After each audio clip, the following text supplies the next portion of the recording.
Okay lang po ba kayo? Oo. Ikaw, okay ka lang. Parang masyadong tahimik. Okay, So, okay. konting sigla. So, Buhay na buhay! okay lang ba? Okay.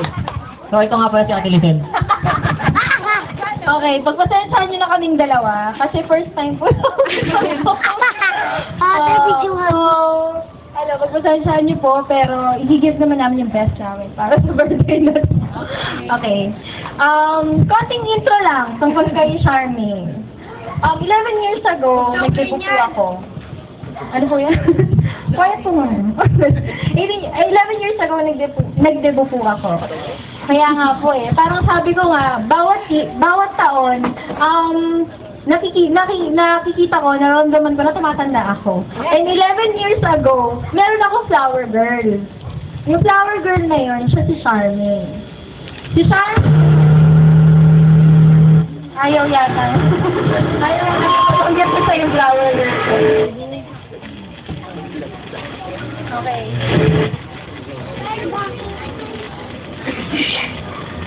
Hello? Ayan. Ayun nga ba. So, yung flower girl na yun, sa si Charmaine.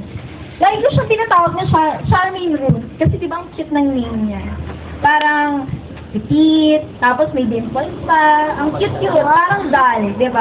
Yun si Charmaine. Yun yung pagkakilala ko yung Charmaine. Siya yung cousin ko, at siya yung flower girl ko.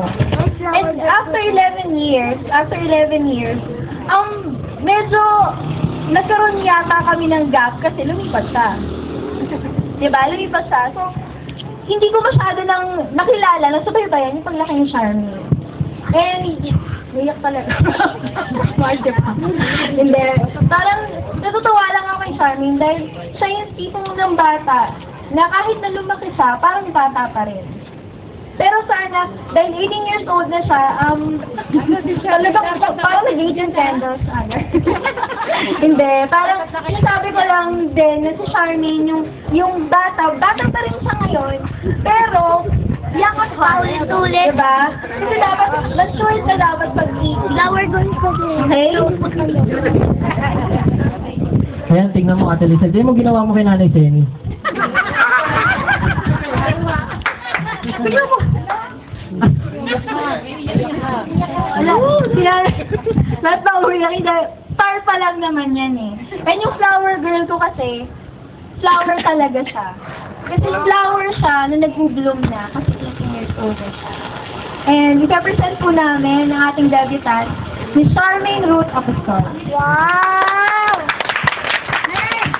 Labang sound, the music. Flower, Ate Charmaine! Hindi po siya yan. Flower girl! Pasensya na.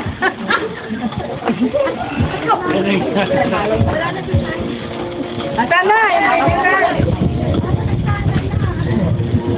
Konting antay mo po mga kaibigan.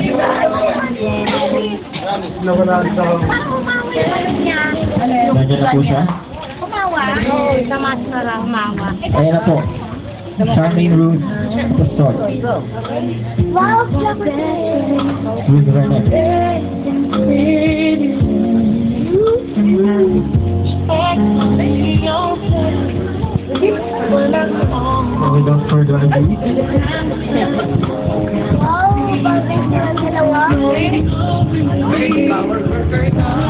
flower girl! Wala bang palakpakan dyan?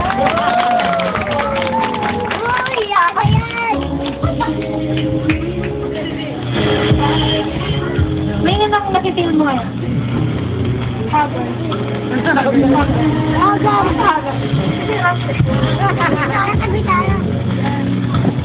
Pero okay lang yan, kahit crush ko, alam po natin, kama naman daan nito Pero kahit hindi lang yung preparation, pero